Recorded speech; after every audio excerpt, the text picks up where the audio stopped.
கண்களை மூடி ஜெபம் செய்வோம். மகா இரக்கமும் கிருபை நிறைந்த எங்கள் ஆண்டவராக இயேசு கிறிஸ்து, இந்த கால வேளையிலே உங்களுடைய வார்த்தையை நாங்கள் தியானிக்க இருக்கிறோம். இந்த நாளே அடியான் மூலமாக பிரசங்கம் பண்ண இருக்கிற தேவ வார்த்தை அடியானை மறைத்து பரிசுத்தாவினால் ஏவப்பட்டு ஆண்டவர் இந்த வார்த்தை ஆலயத்துக்குள்ளாக அமர்ந்திருக்கிற பிள்ளைகளுக்கு மாத்திரமல்ல, ஆலயத்துக்கு வெளியே அமர்ந்திருக்கிற ஒவ்வொரு தேவ பிள்ளைகளுக்கும் அது மிகுந்த ஆசீர்வாதமாய் மாற்றித்தர வேண்டும் என்று நஸ்ரனாக இயேசு கிறிஸ்துவின் நாமத்தில் வேண்டிக் கொள்கிறேன். சிவத்தாப்பனே, ஆமென் ஆமென். அல்லேலூயா. கர்த்தர் நல்லவர் என்பதை ருசித்து பாருங்கள் என்று சொல்லியிருக்கிறது. ஆண்டவராக இயேசு கிறிஸ்து நல்லவர் என்பதை ருசித்து பாருங்கள் என்று வேத வசனம் சொல்லுது. இந்த நாளிலே நாம் தியானிக்க இருக்கிற வேத வசனம் யோவான் 16ஆம் அதிகாரம் 33வது வசனத்தை நாம் தியானிக்க இருக்கிறோம். அல்லேலூயா. யோவான் 16ஆம் அதிகாரம் 33ஆம் வசனம். என்னிடத்தில் உங்களுக்கு சமாதானம் உண்டாகி இருக்கும் பொருட்டு இவைகளை உங்களுக்கு சொன்னேன். உலகத்திலே உங்களுக்கு உபத்திரம் உண்டு, ஆனாலும் திடன் கொள்ளுங்கள், நான் உலகத்தை ஜெயித்தேன் என்று அவர் சொல்லியிருக்கிறார். யோவான் புத்தகத்திலே அவர் சொல்லியிருக்கிறார், என்னிடத்திலே உங்களுக்கு சமாதானம் உண்டாயிருக்கும் பொருட்டு இவைகளை நான் உங்களுக்கு சொல்கிறேன். ஆண்டவரிடத்திலே சமாதானத்தை நாம் பெற வேண்டும் என்றால், ஆண்டவரிடத்திலே நான் உங்களுக்கு விட்டு சென்ற அந்த மெய்யான சமாதானத்தை நீங்கள் பெற்றுக்கொள்ள வேண்டும் என்றால், வேதவசனம் சொல்லுது, உலகத்திலே உபத்திரம் உண்டு, திறன்கொள், நான் உலகத்தை ஜெயித்திருக்கிறேன். இயேசு கிறிஸ்து இந்த உலகத்திற்கு மனிதனாக அவதரிக்கனுடைய நோக்கம் என்னவென்றால், பிதாவுடைய சித்தத்தை செய்யும்படியாக பிதாவானவர் இயேசுவாக மகனாக இந்த உலகத்திற்கு மனிதனாக அவதரித்தார் என்று பார்க்கிறோம். யோவான் 3ஆம் அதிகாரம் 17ஆம் வசனத்தில் வாசி பார்த்தீங்கன்னா, உலகத்தை ஆக்கினிக்குள் தீர்க்க வராமல் உலகத்தை ரட்சிக்கும்படியாக தன் மகனை இந்த உலகத்திற்கு அனுப்பினார் என்று வேதம் சொல்லுது. வேதம் என்ன சொல்லுது? உலகத்தை ரட்சிக்கும்படியாக இயேசு கிறிஸ்துவை இந்த உலகத்திற்கு மகனாக அனுப்பினார் என்று பார்க்க. அப்ப இந்த உலகத்தில் இருக்கிற மனிதர்களுடைய வாழ்க்கையிலே அன்றைய நாளிலே இயேசு கிறிஸ்து வருவதற்கு முன்பாக பாவம் பெருகி அநேக உபத்திரத்துக்குள்ளாக மக்கள் காணப்பட்டார். ஆண்டவராக இயேசு கிறிஸ்து பரத்திலிருந்து பார்த்தார், தான் சிருஷ்டித்த இந்த ஜனங்கள் அநேக பாவத்திலே நிலைத்திருக்கிறார்கள், கஷ்டப்படுறாங்க, வேதனைப்படுறாங்க, ரொம்ப வேதனைப்பட்டார். அதனாலதான் அவர் என்ன செஞ்சாரு? ஒருவரும் கெட்டு போகாமல் நித்திய ஜீவனை அடைய வேண்டும் என்ற பேரன்பு கொண்ட பிதாவானவர் இயேசுவை மனிதனாக கன்னிமரியின் வயிற்றிலே பரிசுத்தாவினால் கர்ப்பம் தரிக்கப்பட்டு. எல்லாரும் நினைக்கலாம், அது எப்படி பார்த்து நடக்கும்? கணவன் மனைவி சேர்ந்தாலும் பிள்ளையை வைக்க முடியும். தெய்வம் அவதரிக்க வேண்டும் என்றால் அங்கே அற்புதம் நடக்கும், அதிசயம் நடக்க வேண்டும். பரிசுத்த ஆவியினால், நாம் எல்லாம் பிசாசினால பிறக்கிறோம், லஸ்ட் பாவத்தினால் பிறந்து. அதனாலதான் யோவான் புத்தகம் 3ஆம் அதிகாரம் 4:5 நினைக்கிறேன், அதுல சொல்லியிருக்குது, ஒருவன் ஜலத்தினாலும் ஆவியினாலும் பிறவாவிட்டால் தேவனுடைய ராஜ்யத்துல பிரவேசிக்க முடியாது என்று சொல்லி. அதனாலதான் நம்ம என்ன செய்யறோம்? பரிசுத்த ஆவியினால் நீங்க என்ன செய்யப்படணும்? பிறக்க வேண்டும். இயேசு கிறிஸ்து மரித்து உயிர்த்தெழுதும் போது, நான் உங்களுக்கு ஒரு தேற்றவாளனை விட்டு செல்கிறேன், அந்த தேற்றவாளன் உங்களோடு இருந்து உங்களுக்கு எல்லாவித காரியத்திலும் உதவியாக இருப்பார் என்று அங்கே வேதம் சொல்லி. அந்த தேற்றவாளன் யாருன்னு பார்த்தீங்கன்னா பரிசுத்த ஆவியானவர். பிதா, குமாரன், பரிசுத்த ஆவியானவர். அந்த திரியேகம் தான், திரியேக தெய்வம் தான் இங்கே செயல்பட்டு கொண்டிருக்கிறது. இல்லையா? நீங்கள் நன்றாக தெரிந்து கொள்ள வேண்டும், அங்கே வேத வசனம் சொல்லுகிறது, என்னிடத்தில் உங்களுக்கு சமாதானம் உண்டாகியிருக்கும் பொருட்டு இவைகளை உங்களுக்கு சொன்னேன். என்ன சொல்றாரு? உலகத்துல உனக்கு போராட்டம் இருக்கும், கஷ்டம் இருக்கும். இயேசு கிறிஸ்து மனிதனாக இருந்தார். அவர் இந்த உலகத்திற்கு வந்து தெய்வம் அற்புதம் செஞ்சாரு, அதிசயம் செஞ்சார். கூட இருந்த ஆசாரிகள் என்ன செஞ்சாங்க? அவரை எள்ளி நகாடினாங்க, கேள்வி கேட்டாங்க, தூஷித்தார்கள், அவமானப்படுத்தினார்கள். இறுதியாக அவரை சிலுவையிலே அறைந்தார்கள் என்று பார்க்கிறோம். அடித்த பொழுது, உமிய பொழுது, காரி துப்பிய பொழுது, பாரினால் அடித்த பொழுது அவர் அமைதியாக இருந்தார். அவர் போராட்டம் வந்துச்சு. அவர் மனுஷரூபமாய் காணப்பட்டார். பிலிப்பியர் 2ஆம் அதிகாரம் 8ஆம் வசனத்தில் சொல்லப்பட்டிருக்கார், மனுஷரூபமாய் காணப்பட்டு சிலுவையின் மரண பரியந்தம் தம்மை தாமே தாழ்த்தி கீழ்ப்படிந்தவராய் காணப்பட்டார். மகனே மகளே, இந்த நாளில் அவர் சொல்றார், என்னிடத்தில் உங்களுக்கு சமாதானம் உண்டாயிருக்கும் பொருட்டு இவைகளை சொல்கிறேன். இவைகளை சொல்கிறார், சத்தியத்தை அறிவீர்கள், சத்தியம் உங்களை விடுதலையாக்கும். அப்ப அவர் சொல்றது, நீ என்னுடைய மெய்யான சமாதானத்தை பெற்றுக்கொள்ள வேண்டும் என்றால் நீ சத்தியத்தை அறிந்து கொள்ள வேண்டும். என்ன சத்தியம்? உபத்திரம் இருக்கும், கஷ்டம் இருக்கும், போராட்டம் இருக்கும். என்னை போல உனக்கு போராட்டம் இருக்கும். ஒருவன் என்னை பின்பற்றி வர வேண்டும் என்றால் என் சிலுவையை எடுத்துக்கொண்டு என் பின்னே வா என்று சொல்லியிருக்கிறார். அல்லையா? அப்ப சிலுவையை சுமப்பதற்கு நீங்க தயாரா இருக்கணும். எதுவுமே உங்களுக்கு லேசா கிடைச்சிடாது. அல்லையா? அன்பான தேவ பிள்ளைகளே, இந்த உலகத்துல அங்கே போராட்டம் வந்துச்சு. முதலாவது போராட்டம், மனக்குழப்பம் ஏற்பட்டது எங்கு என்று பார்த்தீர்கள் என்றால், ஏதேன் தோட்டத்தில் ஆதாம் ஏவாள் காணப்பட்டார்கள். அங்கே அவரிடத்துல பிதாவினர் சொன்னார், இங்கே இருக்கிற எல்லா கனியும் நீங்க புசித்து சாப்பிடலாம், எல்லாம் செய்யலாம், ஆனால் தோட்டத்தில் உள்ள நடுவே உள்ள அந்த நன்மை தீமை அறியத்தக்க கனியை மாத்திரம் நீங்க புசிக்க கூடாது என்று சொல்லி அதை சொன்னார். சர்ப்பம் ஏவாளை வஞ்சித்தது. அங்கே அவளுக்கு போராட்டம் வந்துச்சு, மனக்குழப்பம் வந்துச்சு. பிசாசு என்ன செஞ்சிச்சு? அவரை தந்திரமாக வஞ்சித்தது. கண்கள் திறக்கப்படும், நீங்கள் தேவ தூதர்களை போல ஆவீர்கள், நன்மை தீமை அறிந்து கொள்ள என்று சொல்லி ஏமாற்றி. உலகத்துல இன்னைக்கு உங்களையும் என்ன செய்யும்? பிசாசு ஏமாற்று. யோவான் 10ஆம் அதிகாரம் 10ஆம் வசனத்தில் சொல்லிட்டு, திருடன் திருடவும் கொல்லவுமே வருகிறான், நானும் ஒரு ஜீவன் உண்டாயிருக்கும், அந்த ஜீவன் பரிபூர்ணப்படவும் வந்தேன் என்று சொல்லியிருக்கிறார். அப்ப உங்களுடைய ஜீவனை பரிபூர்ணப்படுத்தும்படியாக தான் பிதாவானவர் இயேசுவை இந்த உலகத்திற்கு அனுப்பினார். அப்ப அன்றைய நாளிலே போராட்டம் வந்துச்சு ஏவாளுக்கு. அவள் தோற்று போனாள், வஞ்சிக்கப்பட்டு தோற்று போனாள். அங்கே பிதாவுக்கு கீழ்ப்படியாமையினாலே அந்த பழத்தை வாங்கி புசித்தால் ஆதாமும் புசித்து பாவத்துக்குள்ளாக தள்ளப்பட்டார்கள். அதனுடைய பாவம் தொடர்ந்து வந்ததனுடைய காரணம் தான் இன்னைக்கு இப்ப வரைக்கும் மனிதனை அது பிடித்துக் கொண்டிருக்கு. ஆனால் 2025 வருடங்களுக்கு முன்பாக இயேசு கிறிஸ்து, கடைசி ஆதாமாகிய இயேசு கிறிஸ்து சிலுவையிலே பிசாசின் தலையை நசுக்கினார் என்று பார்க்கிறோம். ஆமென். எல்லாவற்றையும் செய்து முடித்தார் என்று அங்கே வேதம் சொல்லுது. உலகத்துல உபத்திரம் உண்டு. நான் உபத்திரப்பட்டேன், அவமானப்பட்டேன், கேவலப்பட்டேன். அன்பான தேவ பிள்ளைகளே, ஆபிரகாம் சொன்ன பாருங்க பாட்டு. ஆபிரகாமுக்கு அங்கே உபத்திரம் வந்தது, மோசேக்கு உபத்திரம் வந்தது. பழைய ஏற்பாட்டில் யாருக்கும் கஷ்டம் இல்லாமல் எல்லாருக்கும் அங்கே உபத்திரம் காணப்பட்டது. அங்கே மோசே அந்த இஸ்ரவேல் ஜனங்களை அந்த பாலைவனத்துல கடத்தி சொல்லும் பொழுது ஜனங்கள் அவனை நோக்கி முறுமுறுத்தார்கள் என்று பார்க்கிறோம். ஆமென். அதை அவன் பொருட்படுத்தாதபடி தேவனிடத்தில் அவன் பேசினான். அவர்கள் அப்பம் கேட்டாங்க. மான தூதர்கள், தேவ தூதர்கள் சாப்பிடக்கூடிய மன்னாவை கேட்ட பொழுது அதை தேவனிடத்திலிருந்து பெற்றுக் கொடுத்தார். அந்த உபத்திரத்தை அவர் தாங்கி கொண்டார். அங்கே கவிச்சி இறைச்சி கேட்டார்கள், இறைச்சி கொடுக்கப்பட்டது. தண்ணீர் கேட்டார்கள், தண்ணீர் கொடுக்கப்பட்டது. பார்வோனுடைய சேனை அவள் நெருங்கி அவர்களை அழிக்க முயன்ற பொழுது ஆண்டவரிடத்தில் அவன் ஜெபம் செய்த பொழுது அங்கே செங்கடல்கள் இரண்டாக பிளந்து அதன் நடுவே அவர்களை கடக்க செய்து பார்வோனுடைய சேனை முழுவதுமாய் அழித்தார் என்று பார்க்கிறோம். அன்பான தேவ பிள்ளைகளே, உங்க வாழ்க்கையிலும் கூட போராட்டம் வரலாம், கஷ்டம் வரலாம், துன்பம் வரலாம். உன் பிள்ளை மூலமா வரலாம், உன் புருஷன் மூலமா வரலாம், உன் நண்பர்கள் மூலமா வரலாம், உறவினர்கள் மூலமா வரலாம். அற்பமாக என்னலாம், கர்த்தருக்கு கடன் கொடுக்கிறோம், ஏழைக்கு இறங்குறாங்க. அன்பான தேவ பிள்ளைகளை, இன்னைக்கு அநேக பிள்ளைகள் தன்னுடைய பொருளாதாரத்தினால்தான் இங்கே குன்று போயிருக்கிறார். உலக மனுஷன் சொல்லுவான், அருளாருக்கு அவ்வுலகம் இல்லை, பொருளாருக்கு இவ்வுலகம் இல்லை. அல்லையா? பொருளாருக்கு இவ்வுலகம் இல்லை, அருளாருக்கு அவ்வுலகம் இல்லை. ஆமென். அன்பான தேவ பிள்ளை, பணம் தேவைதான், இல்லைன்னு சொல்லல. பண ஆசை தீமைக்கு வேறா இருக்கிறது என்று வேதம் சொல்லியிருக்கு. அன்பான தேவ பிள்ளைகளே, பண ஆசை கொண்டவர்களாக இருக்கக்கூடாது.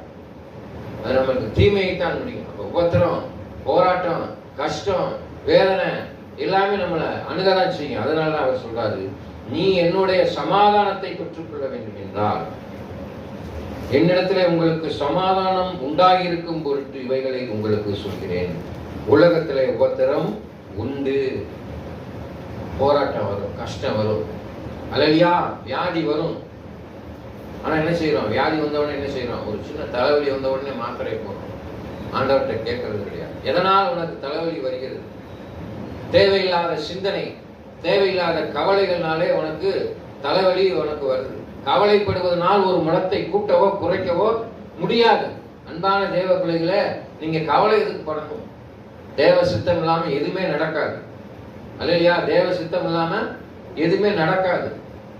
ஒரு சின்ன ஒரு காரியத்தை கூட நம்முடைய வாழ்க்கையில அசைக்க முடியாது.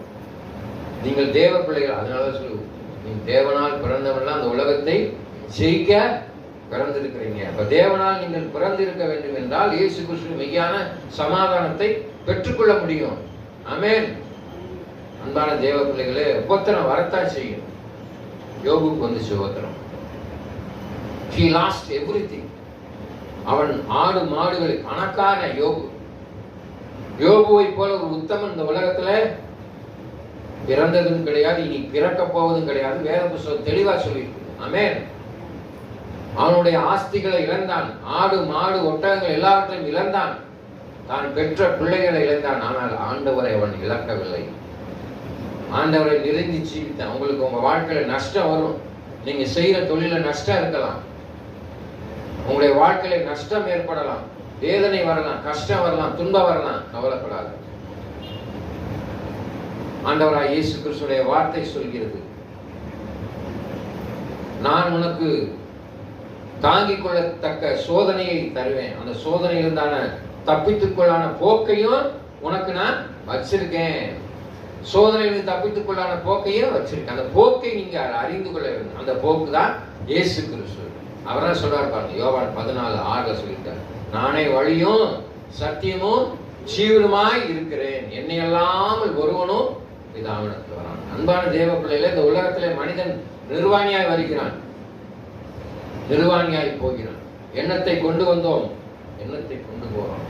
ஆனா இந்த இடைப்பட்ட காலத்துல ஆண்டவருடைய வார்த்தை சொல்கிறது, உங்களுடைய ஆயுசு நாட்கள் 70, பலத்தின் மிகுதியால் 80 என்று சொல்லியிருக்கிறது. 80 வருஷ காலத்துல மனுஷன் போராடுறான். தேவையில்லாதவைக்கெல்லாம் என்ன செய்யறான்? போராடுறான். அது வேணும், இது வேணும், இப்படி இருக்கணும், அப்படி இருக்கணும்ன்ற அந்த சிந்தனை, பொல்லாத சிந்தனை யார் விதைக்கிறார்? பிசாசு தான் விதைக்கிறது. இருதயத்தின் நிறைவு வாய் பேசும். அப்போ உன்னுடைய இருதயம் நினைக்கும். என்ன நினைக்கணும்? நல்ல சிந்தனையை நினைக்க வேண்டும். அதனாலதான் சொல்லியிருக்கு, உங்களுடைய சேர்க்கை எப்படிப்பட்டதாய் இருக்கு. வேதபுஸ்தகம் எபேசியர் புஸ்தகத்துல சொல்லியிருக்கு, பரிசுத்தவான்களாய் கூடி. இன்னைக்கு நம்ம தேவ பிள்ளைகள் இயேசுவை ஏற்றுக்கொண்டு இருக்கிறோம், இயேசுவை அறிந்திருக்கிறோம். பாரம்பரிய கிறிஸ்தவர்கள் அமர்ந்திருக்கிறீங்க, பரிசுத்தாவின் வரத்தை பெற்று அமர்ந்திருக்கிறீங்க. அல்லேலூயா. ஊழியர்கள் இருக்கலாம், அடியான் இருக்கிறேன். உங்களுடைய பழக்கம் எப்படிப்பட்டதா இருக்கிறது? யாரோடு நீங்க பழகுறீங்க? அல்லேலூயா. அஞ்ஞானிகளோடு நீங்க பழகக்கூடாதுன்னு வேதம் சொல்லு, தெளிவா சொல்லு. விக்கிரகார ஆராதனைக்காரனோடு உனக்கு உறவு வைத்துக் கொள்ளக்கூடாது. ஆமென். ஐடியல் வர்ஷிப் அதான் சொல்ல, திருடன் திருடவும் கொல்லவுமே. எந்த சூழ்நிலை உங்களை கவிழ்த்தி போடலான்னு தான் நினைப்பாங்க. உங்க கூட இருக்கிறவங்க கொஞ்சம் நீங்க முன்னேறி நல்ல ட்ரெஸ் உடுத்திட்டாலோ, ஒரு நகை வாங்கி போட்டாலோ, ஒரு வாகனம் வாங்கிட்டாலோ, வீடை கட்டிட்டாலோ, அவங்களுக்கு என்ன வரும்? சரி, நம்ம அக்கா தானே, நம்ம தங்கச்சி தானே, நல்லா இருக்கட்டும். யாராவது நினைப்போம், இவளுக்கு எங்க இருந்து காசு வந்துச்சு, எப்படி வந்துச்சு, எப்படி வீடை கட்டினா, எப்படி நகை வாங்கினா, எப்படி பணம் சேர்த்தா என்ற சிந்தனை தான் இருக்கும். நீ கிறிஸ்தவனுக்கு இருக்கு, கிறிஸ்துவை அறியாதவனுக்கு இருக்குது. ஆமென். அன்பான தேவ பிள்ளைகளே, வேதவசனம் சொல்லும், தேவன் ஒருவனை தவிர மற்ற ஒருவனும் நல்லவன் அல்ல. நல்லா தெரிஞ்சுக்கல, என்னையும் சேர்த்து தான் சொல்றேன். அதனாலதான் ஆண்டவர் சொல்றார், நீதிமான் இன்னும் தன்னை நீதிமான் என்று சொல்லிக் கொள்ளட்டும், பரிசுத்தவான் இன்னும் தன்னை பரிசுத்தப்படுத்திக் கொள்ளட்டும். அப்ப பரிசுத்தப்படுத்தினாதான் நீ இங்கே இயேசு கிறிஸ்துவின் சமாதானத்தை பெற்றுக்கொள்ள முடியும். அதனால உனக்கு உபத்திரம் இருக்கு, கஷ்டம் இருக்கு. நீ என்ன செய்யணும்? உன்னை பரிசுத்தப்படுத்திக் கொள்ளட்டும். பரிசுத்தவான் இன்னும் தன்னை பரிசுத்தப்படுத்திக் கொள்ளட்டும். அப்ப பரிசுத்தம் இல்லாமல் ஒருவனும் தேவனை தரிசிக்க முடியாது. ஆமென். பரிசுத்த அலங்காரத்தோடு கர்த்தரை தொழுது வருங்கள். அன்பான தேவ பிள்ளைகளே, நீங்க இந்த நாளிலே சந்தோஷமாய் வாழ வேண்டும், சமாதானத்தோடு வாழ வேண்டும் என்றால் உங்களுக்குள்ளாக பரிசுத்தம் இருக்கணும். அல்லேலூயா. எப்படிப்பட்ட பரிசுத்தம் இருக்கணும் உங்களுடைய வாழ்க்கையிலே? சிந்தனையிலே பரிசுத்தம். முதல்ல உங்க சிந்தனையிலே தான் பிசாசான் பொல்லாத காரியங்களை விதைத்து விடுவான். அப்ப அந்த சிந்தனையில நீங்க நினைத்த உடனே அது இருதயத்துக்கு வரும். இருதயத்துக்கு வந்தோடனே அது செயல்பாட்டுக்கு போயிடும். அப்போ உங்களுடைய சிந்தனையை நீங்கள் பரிசுத்தமாக வைத்துக் கொள்ள வேண்டும். ஆமென். கண்களை பரிசுத்தமாக வைத்துக் கொள்ள வேண்டும். உங்கள் அவயங்களை பரிசுத்தமாக வைத்துக் கொள்ள வேண்டும். வெளி அவயங்களை மாத்திரமல்ல, முதலாவது உங்கள் உள்ளான அவயங்களையும் பரிசுத்தமா வச்சுக்கணும். உங்க இருதயம் பரிசுத்தமா இருந்தா தான் நீங்க தேவனை தரிசிக்க முடியும். அல்லேலூயா. இருதயத்திலே சுத்தம் உள்ளவன் பாக்கியவான், அவன் தேவனை தரிசிப்பான். ஆமென். நீங்க ஆண்டவரை பார்க்கணும்னா உங்க இருதயம் சுத்தமா இருந்தா தான் ஆண்டவரை பார்க்க முடியும். அப்ப உங்கள்கிட்ட வாழ்க்கையில நீங்க ஆண்டவரை எதிர்பார்க்கிறது என் பிள்ளை பரிசுத்தமா இருக்கணும், சுத்தமா இருக்கணும், உண்மையா இருக்கணும். அப்படிதான் நீங்க எத்தனை பேர் உண்மையா இருக்கிறோம்? அல்லேலூயா. அன்பான தேவ பிள்ளைகளே, கணவன்மார் புருஷன்மார்கள் மனைவிமார்களுக்கு உண்மையாக இருக்கிறீர்களா? எல்லா காரியத்திலும். மனைவிமார்களே உங்கள் புருஷன்மார்களுக்கு நீங்க எல்லா காரியத்திலும் உண்மையாக இருக்கிறீர்களா? சற்று சிந்தித்து பாருங்கள். புத்தியுள்ள ஸ்ரீ தன் கைகளினாலே வீட்டை கட்டுகிறார், புத்தி இல்லாத ஸ்ரீயோ தன் கைகளினாலே வீட்டை இழுத்து போகிறார். ஆமென். அதை போலதான் அந்த குடும்பத்தை நடத்த தெரியாதவே எப்படி அன்றைய திருப்பணியை செய்ய முடியும்? அல்லேலூயா. குடும்பத்தை உன்னால நடத்த முடியல அப்படின்னா எப்படி ஆண்டவருடைய வேலையை செய்வாய்? ஊழியர்களுக்கு மாத்திரம் அல்ல, இயேசு கிறிஸ்து யாரெல்லாம் சொந்த ரட்சகர்களாக ஏற்றுக்கொள்கிறோ அவரெல்லாம் முழுக்க ஆசை பெற்று ஆண்டவரை பற்றி எல்லாருக்கும் அறிவித்து கிறிஸ்துவுக்குள்ள அவர்களை ஆராய்ச்சி பண்ணி கொண்டு வர என்று வேதம் சொல்லுது. மத்தேயு புத்தகத்தில் சொல்லியிருக்கு. அல்லேலூயா. எங்களை மாதிரி ஊழியர்கள் நீங்கள் உங்களை ஆயத்தப்படுத்துறதுக்கு இது என்ன? ஆவிக்குரிய பள்ளிக்கூடம், ஸ்கூல், கிளாஸ். ஆமென். ஆயத்தப்படுத்தி உங்களுக்கு ஒரு வழியை காட்டுவதற்கு தான் இந்த ஆலயம். இயேசு கிறிஸ்து இந்த கட்டடத்துக்குள்ள இருக்கிறாரா? இல்ல. இயேசு கிறிஸ்து உங்களுக்குள்ளாக இருக்கிறார். ஆலயமாகி சரீரத்துக்குள்ளாக இருக்கிறார். அந்த ஆலயத்தை நீ சுத்தமா வச்சுக்கணும். கண்களில் சுத்தம், பேச்சிலே சுத்தம், செயல்பாட்டிலே சுத்தம், நடத்தையிலே சுத்தம். ஆமென். உங்கள் அவயங்களை அசுத்தத்திற்கு ஒப்பு கொடுக்காம உங்க அவயங்களை பரிசுத்தத்துக்கு ஒப்பு கொடுக்கணும். பரிசுத்தத்துக்கு ஒப்பு கொடுத்தா தான் நீ என்ன செய்ய முடியும்? இந்த உபத்திரத்தை ஜெயிக்க முடியும். அப்ப பரிசுத்தம் இல்லாமல் ஒருவனும் தேவனை தரிசிக்க முடியாத வேத வசனம் நிறைவேற வேண்டும் என்றால் உபத்திரம் உனக்கு இருக்கும். அல்லேலூயா. உன் வாழ்க்கையில இச்சையின் ஆவி இருக்கும், குடிப்பழக்கத்தின் ஆவி இருக்கும், புகைப்பிடிக்கிற ஆவி இருக்கும். ஆமென். தூஷணமான வார்த்தை பேச முடியாத கோபத்தின் ஆவி உனக்குள்ளாக இருக்கும். இவை எல்லாத்தையும் நீ ஜெயிக்கணும். ஆமென். அதுதான் உபத்திரம், சோதனை. இந்த சோதனையிலிருந்து தப்பிக்கணும். அதற்கான போக்கு வச்சிருக்காரு. என்ன போக்கு வச்சிருக்கிறாரு? I am the way. இயேசு உனக்குள்ளாக இருப்பாரானால் நீ கெட்ட வார்த்தை பேச முடியுமா? பேச முடியாது. இயேசு உனக்குள்ளாக இருப்பாரானால் நீ குடிப்பழக்கத்துக்கு அடிமையாக அடைய மாட்டாய். இயேசு உனக்குள்ளாக இருப்பாயானால் புகைப்பிடிக்கிறது அலமையா இருக்குமா? இருக்க மாட்டேன். தீயதை பேச மாட்டேன். இயேசுவை துதிக்கக்கூடிய நாவிலே நாம் பொல்லாத காரியத்தை பேசக்கூடாது. ஆமென். ஆமென். இயேசு பேசாம இருந்தார், அமைதியா இருந்தார். அவர் அறைந்த பொழுது, அவரை கொட்டிய பொழுது, காரி உமிழ்ந்த போது அமைதியாக இருந்தார். ஆமென். பொறுமை கடலிலும் பெரிதுன்னு உலக மனுஷன் சொல்றான். வேத புத்தகத்துல சொல்லியிருக்கு, எவன் ஒருவன் தன் வாயை திறவாமல் இருக்கிறானோ அவன் என்ன எனப்படுவான்? ஞானி எனப்படுவான். அப்போ உனக்கு எங்க பிரச்சனை? உன் நாவல தான் பிரச்சனை கிளம்புது. உன் நாவை அடக்கணினா ஜெயிச்சு. அல்லேலூயா. அதனாலதான் வேத புத்தகத்துல இருந்து வேதத்துல இருந்து தான் இந்த திருக்குறள் அதெல்லாம் எனக்கு சொல்லியிருக்கான். தீயினால் சுட்ட புண் 6 நாவினால் சுட்ட வடு. அப்ப வார்த்தை பொல்லாததா இருக்கிறது. அது இருபக்கம், நாவு இருபக்கம் கருப்புள்ள பட்டய மாதிரி இருக்கும். நீ அடுத்தவனை அதுதான் சொல்லியிருக்கு, ஜீவனும் மரணமும் நாவின் அதிகாரத்தில் உள்ளது. இப்ப நாவு ரொம்ப கவனமா இருக்கணும். அப்ப உனக்கு போராட்டம் வருது, உபத்திரம் வரும். எதுல உபத்திரம் வருது? சிந்தனையில வருது, நாவில வருது. நடத்தை, தீங்கு செய்ய விரைந்தோடும் கால்கள். ஆமென். இன்னைக்கு எத்தனையோ காரியங்களை நம்ம தீங்கு செய்வதற்கு, பிறருக்கு விரோதமா செய்வதற்கு வேகமா போயிடுறோம். ஆனா ஆலயத்துக்கு வர்றதுக்கு தான் நம்மளுக்கு முடியல. இல்லையா? அன்பான தேவ பிள்ளைகளே, நன்றாக தெரிந்து கொள்ளுங்கள். உங்க கால்கள் தீங்கு செய்ய விரைந்தோடக்கூடாது. உங்க சிந்தனை பொல்லாத காரியங்கள் நிறைந்து இருக்கக்கூடாது. உங்க பேச்சில சுத்தமா இருக்கணும். உங்க இருதயத்திலே சுத்தமா இருக்கணும். ஒரு ஸ்ரீயை இச்சையோடு பார்த்தாயிற்றாலே அந்த ஸ்ரீயோடு உபச்சாரம் செய்தாயிற்று என்று வேத வசனம் சொல்லுது. அது ஒரு போராட்டம், உபத்திரவம் வரும், சோதனை வரும். ஆவி மாமிசத்துக்கு விரோதமாகவும் மாமிசம் ஆவிக்கு விரோதமாகவும் போராட தான் செய்யும். அதை நீ மேற்கொள்ள வேண்டும். கண்ணானது சரீரத்தின் விளக்காய் இருக்கிறது. உன் கண் தெளிவாய் இருந்தால் உன் சரீரம் முழுவதும் வெளிச்சமாயிருக்கும். முன்னில் உள்ள வெளிச்சம் இருளாகாதபடி காத்துக்கொள். அப்ப வெளிச்சம் ஒளியாகி இயேசு கிறிஸ்து. வெளிச்சம் யாரு? இயேசு தான். யோவான்ல சொல்லி, நான் உனக்குள்ளாக வெளிச்சமாக இருக்கிறேன், அந்த வெளிச்சம் இருளாகாதபடி காத்துக்கொள். அப்ப அந்த உபத்திரம் வரும், உனக்கு கண்ணுக்கு சோதனை வரும், செவியில சோதனை வரும்.